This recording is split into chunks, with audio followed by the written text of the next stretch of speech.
এবং শতভাগ ফিটনেস ফিরে পেতে তাকে এই সংক্ষিপ্ত বিশ্রামে রাখা হচ্ছে। বিশেষ করে গুরুত্বপূর্ণ ম্যাচগুলোতে ইনজুরি ঝুঁকি এড়াতে তাকে নিয়ে কোনো তাড়াহুড়ো করতে চাইছে না ক্লাব ও জাতীয় দলের ফিজিওরা। সিলেসাও কোচ কার্লো আলচেত্তি আগে সাফ জানিয়ে দিয়েছেন যে দলে ফিরতে হলে নেইমারকে কেবল নামের ভারী নয়, বরং শারীরিক সক্ষমতা ও মাঠের পারফরম্যান্স দিয়েই জায়গা করে নিতে হবে।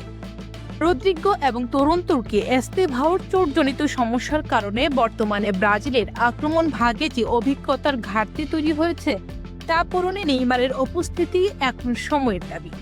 ফুটবল বিশ্লেষকদের মতে এই 10 দিনের পুনর্বাসন প্রক্রিয়া সফল হলে নেইমার আবারও হলুদ জার্সিতে মাঠ মাতাতে পারবেন, যা হেক্সা জয়ের মিশনে ব্রাজিলের জন্য একটি বড় স্বস্তির খবর হয়ে দাঁড়ায়। ব্রাজিলের জাতীয় দলের কোচ কার্লো আলচেত্তি নেইমার ইস্যুতে বেশ পরিষ্কার বার্তা দিয়েছেন।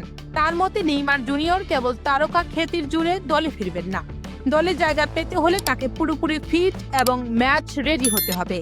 আলচেত্তি বলেন, আমরা নেইমারের গুরুত্ব জানি, কিন্তু কোনো ঝুঁকি নেওয়া হবে না। সে যখন শতভাগ প্রস্তুত থাকবে তখনই তাকে দলে নেওয়া হবে।